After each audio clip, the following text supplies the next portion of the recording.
आज Doubtnut app download करें। Doubtnut पर अपने सभी गणित, रसायन विज्ञान, भौतिक विज्ञान और जीव विज्ञान के डाउट्स का करो सफाया।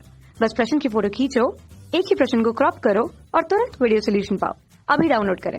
हेलो दोस्तों, इस प्रश्न में दिया है बीटा धन तथा बीटा ऋण क्षय क्रिया समझाइए। जो बीटा क्षय जो होता है वह दो प्रकार की होता है। एक बीटा ऋण जिसे हम क्या कहते हैं इलेक्ट्रॉन, तथा जो बीटा धन जिसे हम कहते हैं पॉजिट्रॉन। तो यदि हम यहाँ पे देखें तो इलेक्ट्रॉन के जो बीटा ऋण है वो इलेक्ट्रॉन के बराबर, अर्थात इसका यदि हम देखें तो आवेश जो है वह इलेक्ट्रॉन के आवेश के बराबर होता है, तथा जो द्रव्यमान भी इलेक्ट्रॉन के द्रव्यमान के बराबर, जिसे हम लगभग शून्य लेते हैं या नगण्य लेते हैं।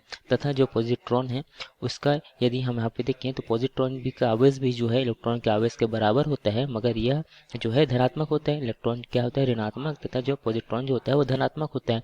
इसे हम इस प्रकार से प्रदर्शित करते हैं, इसका भी इस प्रकार से हम प्रदर्शित करते हैं। तो हम देखते हैं यहाँ पे जो बीटा क्षय या बीटा ऋण तथा बीटा धन क्षय कैसे होता है। यदि हम इसके लिए उदाहरण से समझें तो पहले हम देखते हैं बीटा ऋण अर्थात इलेक्ट्रॉन के उत्सर्जन के लिए। तो जैसे कि फास्फोरस, जिसका परमाणु क्रमांक जो होता है, फास्फोरस का परमाणु क्रमांक होता है 15 तथा इसका द्रव्यमान संख्या होता है 32। यदि यहाँ से एक बीटा कण उत्सर्जित होता है अर्थात बीटा कण निकलता है, तो यह जो जो यहाँ फास्फोरस था वो किसमें परिवर्तित हो जाएगा, एक सल्फर में परिवर्तित हो जाता है, तथा इसके जो परमाणु क्रमांक में यहाँ पे एक की वृद्धि हो जाती है, तथा द्रव्यमान संख्या में किसी प्रकार का परिवर्तन नहीं होता। तथा इसके साथ यहाँ हमने क्या बोला था, यहाँ पे एक जो है बीटा ऋण कण, अर्थात यहाँ पर जो बीटा ऋण को हम क्या लिख सकते हैं, इसे ई ऋण 1 शून्य के रूप में हम लिख सकते हैं। ये क्या है, बीटा ऋण कण यहाँ पे उत्सर्जित होता है, तथा इसके साथ में एक एंटी न्यूट्रिनो कण भी उत्सर्जित होता है। एंटी जो न्यूट्रिनो होता है उसका द्रव्यमान तथा आवेश जो है शून्य लेते हैं। तो यह बस संतुलन, ऊर्जा संतुलन के लिए यह जो है कण जो है निकलता है। और दूसरा देखते हैं हम पॉजिट्रॉन के लिए, जो पॉजिट्रॉन का उत्सर्जन होता है, तब इसके लिए हम उदाहरण देखते हैं। जैसे कि यदि हम उदाहरण लें, एक सोडियम लेते हैं जिसका परमाणु क्रमांक क्या होता है 11, तथा इसका जो द्रव्यमान संख्या है यदि 22 है, तब यहाँ से यदि हम पॉजिट्रॉन का उत्सर्जन कराते हैं तो यहाँ जो सोडियम है वह तत्व से परिवर्तित हो गया, क्या किस में परिवर्तित हो जाएगा, नियॉन, तथा इसका जो परमाणु क्रमांक है वह यहाँ पे 11 से क्या हो जाएगा, एक कम अर्थात 10 हो जाएगा, तथा द्रव्यमान संख्या में किसी प्रकार का परिवर्तन नहीं होगा। इसके साथ एक क्या निकलेगा, एक पॉजिट्रॉन, अर्थात इसे हम कैसे लिख सकते हैं, इस प्रकार से लिखते हैं। तो पॉजिट्रॉन जो है क्या होता है बीटा धन, तो इसके साथ एक न्यूट्रिनो कण भी उत्सर्जित होता है।